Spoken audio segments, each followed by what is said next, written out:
कैसे हैं दोस्त?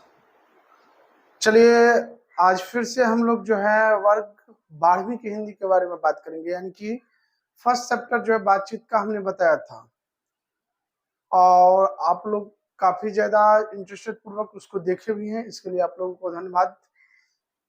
हालांकि कुछ क्वेश्चन सब जो है बातचीत का मैं फिर कोशिश करूंगा कभी है जो अगर आप लोगों को हम बताए थे कि अगर कभी भी अगर कोई लगे कि नहीं इस तरह का क्वेश्चन हमें चाहिए या इस चैप्टर का क्वेश्चन चाहिए, तो आप निश्चित तरफ से कमेंट सेक्शन में जरूर लिखेंगे। हम कोशिश करते हैं आपको सारांश बताने का और सारांश के आधार पर क्वेश्चन सबको आप आसानी के साथ बना भी सकते हैं। तो इस बार हम बात करने वाले हैं यानी कि सेकंड चैप्टर और उसने कहा था। चैप्टर का नाम ही है उसने कहा था। अब क्या कहा था, ठीक ना, उसने क्या कहा था और किसको कहा था, इस सब बात का जिक्र हम इस वीडियो में करेंगे जो कि वर्ग 12वीं के लिए काफी ज्यादा महत्वपूर्ण होंगे। आइए बात करते हैं हम चैप्टर उसने कहा था। और इसको जो लिखे हैं यानी कि चंद्रधर शर्मा गुरेली जी लिखे हैं। चंद्रधर शर्मा गुरेली जी लिखे हैं। हम पहले भी बताए थे कि यह पॉइंट जो है यानी कि जो लेखक का जो नाम है, जो उनका डेट ऑफ बर्थ है, यानी कि उनका उसके बाद जो निधन है, जन्म स्थान है, यह सब कहीं ना कहीं महत्वपूर्ण है ऑब्जेक्टिव के हिसाब से। इसलिए प्रत्येक चैप्टर के शुरुआत में इसको हमको करना जरूरी है। तो उसने कहा था, इनका राइटर जो क्या चंद्र शर्मा गुरेली जी हो गए हैं। जन्म इनका कब हुआ था? 7 जुलाई 1883 में हुआ था और इनका जो निधन हुआ था वह 12 सितंबर 1922 में हो गया था। ठीक। जन्म स्थान जयपुर राजस्थान में है। गुलाबी सर के नाम से जाना जाता है, आप लोग जानते भी होंगे। पिताजी इनके थे पंडित संग्राम थे। ठीक। इनका जो रचनाएं हैं वह सुखमय जीवन काफी ज्यादा पॉपुलर है, 1911 में हुआ था, और बुद्धू का कांटा, यह दोनों जो है ऐसे बहुत सारे बातों को इन्होंने लिखा है, लेकिन खास करके यह जो दोनों इनके द्वारा जो रचना किया गया था काफी ज्यादा चर्चा में रहा है। ठीक। अब बात करते हैं हम कि उसने क्या कहा था और किससे कहा था। ठीक ना, अगर आप लोग पढ़े होंगे तो थोड़ा बहुत जानते भी होंगे। इसमें एक छोटी सी लड़की रहती है, ठीक, 7 से 8 साल का, और उसी को उम्र का एक लड़का रहता है। दोनों अपने मामा के यहाँ गए रहते हैं। यानी कि यह जो घटना है पूरी कहानी वह पंजाब के अमृतसर के शहर की घटना है। अचानक छोटे छोटे उम्र में रहते हैं, दोनों का मुलाकात होता है।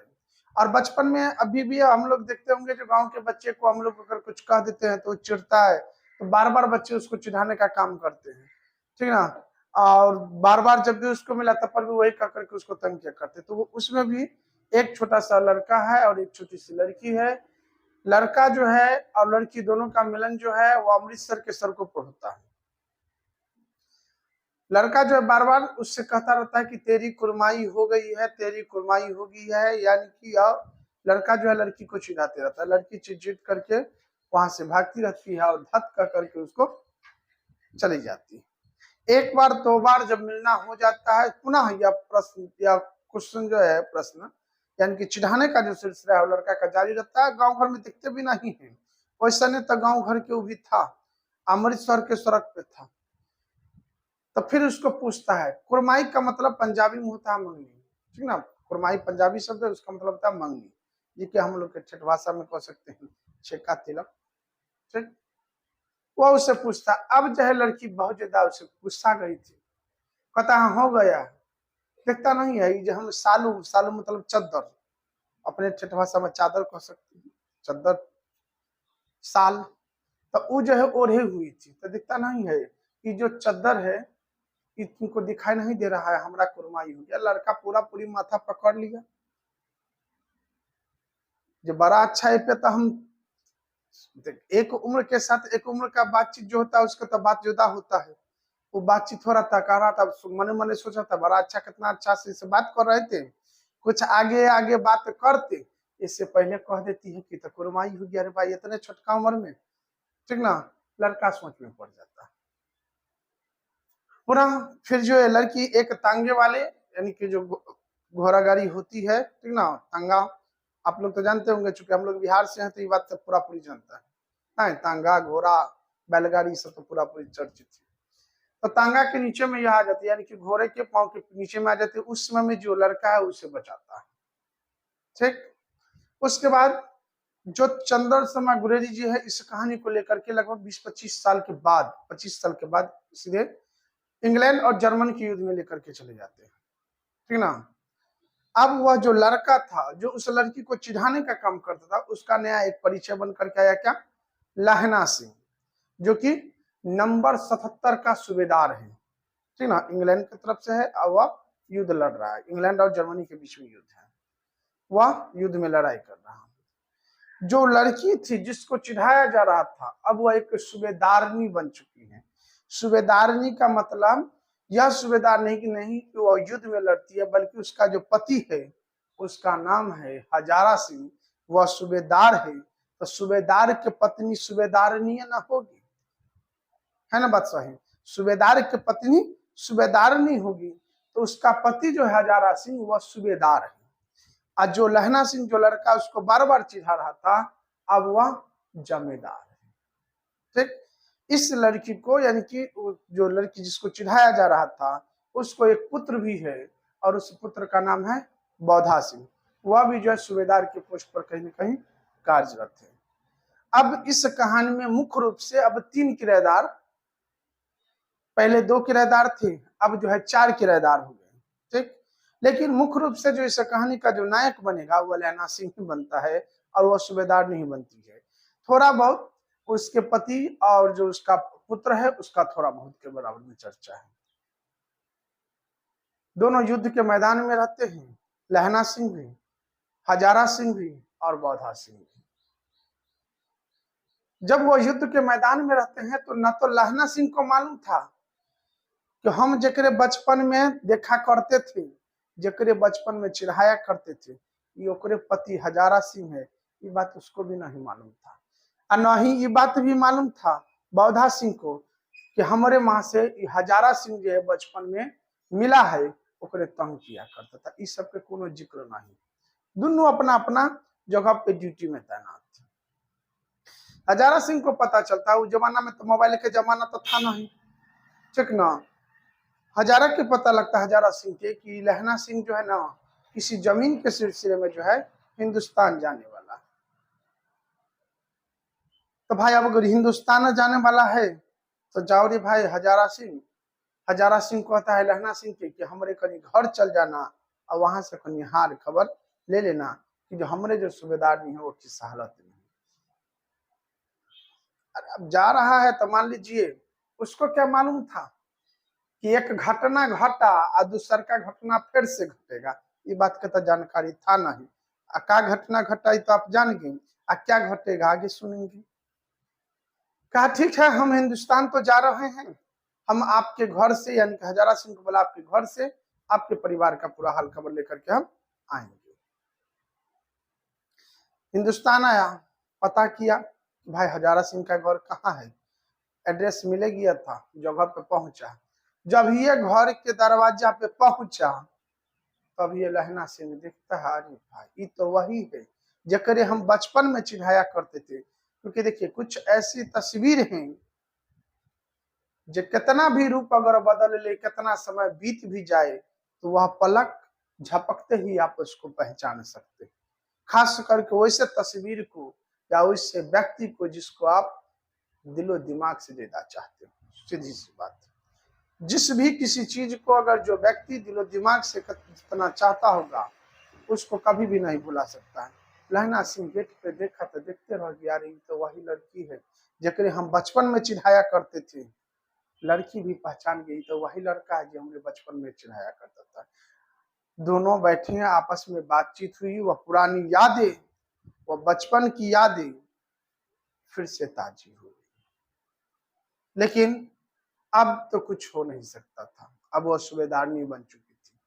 हमारे भारतीय नारी यह संस्कृति या संस्कार के लिए पूरे विश्व में कहीं न कहीं प्रख्यात है। हमारे यहाँ का संस्कृति, हमारे यहाँ का धर्म, हमारे यहाँ का सोच, हमारे यहाँ का प्रतिष्ठा विश्व में जो है लोग इसको पूजनीय मानते हैं। एक नारी के लिए अब जो चूंकि वह नारी बन चुकी थी, भारतीय नारी, तो उसके लिए सबसे बड़ा उसका पुत्र और उसका पति था। अब वह पुरानी बातों को भूल चुकी थी, लेकिन अब बातचीत होती, हाल समाचार होते हैं। लहना सिंह कहता है कि हमें तो जाना भी होगा। जब जाने की बात आती है तो उसकी आंख, उस सूबेदारनी की आंख जो है डबडबा जाती है। इस बात को मानिए ना मानिए, जिस माँ का बेटा, जिस माँ का बेटी या जिस भारतीय नारी का पति आपके या हमारे लिए सीमा पर डटे हुए हैं, डर तो उन्हें भी थोड़ा बहुत जरूर लगता होगा। अलग बात है जो गर्व तो है, और हमें भी गर्व है तो ऐसे वैसे वीर जवानों के कारण जो है आज हम लोग कहीं ना महफूज महसूस करते हैं। लेकिन डर तो उस समय में भी उस सूबेदारनी के मन में था।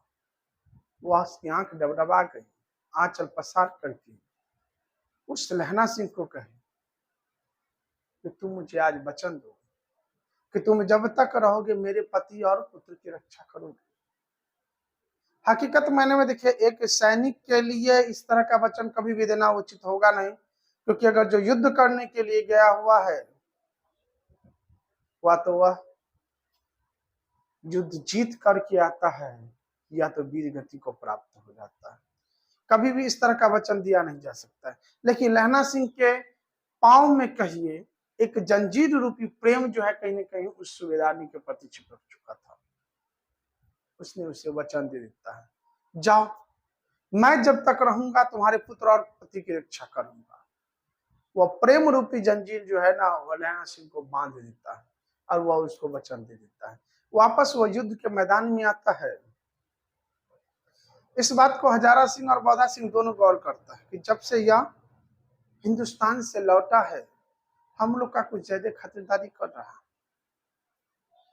कुछ ज्यादा देखभाल कर रहा है। यानी कि जहां पे भी भीषण मौका आता है, यानी कि युद्ध की स्थिति ज्यादा बनती है, यह जो है हम लोग को हटा करके खुद सामने में खड़ा हो जाता है। इसका एक दोस्त अब आ जाता है, वजीरा सिंह। वजीरा सिंह कहता है इसको, लहना सिंह को, कि आप जो लहना सिंह दिन रात आप मेहनत कर रहे हैं ना, तो मालूम है ना वो इसमें आएगा, निमोनिया से मरने वाले को मुरब्बा नहीं मिला करते हैं। धर लगा ना ठंडी के रात में आपको निमोनिया, तो फिर पता लग जाएगा। दिन रात जो आप ठंड में पूरा पूरी कांपे हुए हैं, उसके ड्यूटी के बदला में आप पूरी ड्यूटी कर रहे हैं, उस दोनों को आप बचा रहे हैं, तो नुकसान आपको हो सकता है, आपका शरीर नुकसान का हो सकता है। लेकिन इसने तो वचन दे दिया था।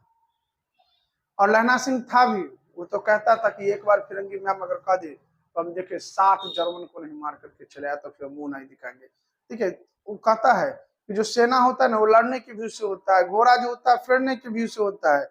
अगर सेना को आप राख हथियार दे दीजिए, अगर नहीं लड़ाइए, तो उसमें वह जोश, वह ऊर्जा कहीं ना कहीं कम हो जाती है। उसी प्रकार से घोड़ा है, उसको आप लाख खिलाइए, कुछ खिलाइए, अगर उस घोड़ा को नहीं फेरिए, उस पर हाथ नहीं फेरिए, उसको नहीं घुमाइए, तो कहीं ना कहीं उस घोड़ा में जो ऊर्जा है वह कम हो जाती है। इस सब तरह के पॉइंट आपको जो है व्याख्या करने के लिए, भाव स्पष्ट करने के लिए मिलेंगे। तो यह चाहता है कि हमको फिरंगी मैम जो है कहीं ना कहीं एक बार ऑर्डर दे देना, तब उसके बाद देखे ना हम 7-7 को जर्मन के लिए मार देंगे। लेकिन भीषण लड़ाई होती है, लहना सिंह को गोली लग जाती है, हॉस्पिटल ले जाने का क्रम आता है। लहना सिंह मना करता है वजीरा सिंह से कि अब दोस्त अब समय नहीं, अब मैं छोड़ करके जा रहा हूँ, सिर्फ तुम मेरा ये काम कर देना। मैंने जो आम के पेड़ लगाए हैं तुम और भतीजे सब खाना। लेकिन उसने जो कहा था, किसने, उसने जो कहा था, उससे तुम जा करके कह देना कि मैंने जो उसको वादा किया था, उस वादा को कहीं न कहीं मैंने पूरा कर दिया। मतलब हजारा सिंह और बौधा सिंह के जीते जिंदगी में वीरगति को प्राप्त हो रहा। उम्मीद करते हैं वीडियो अच्छा लगा तो निश्चित रूप से शेयर कीजिए, और फिर अगर कोई क्वेश्चन अगर आपको लगे तो आप निश्चित कमेंट सेक्शन में लिखिए। हम कोशिश करेंगे आपकी बातों को पूरा करने का। धन्यवाद।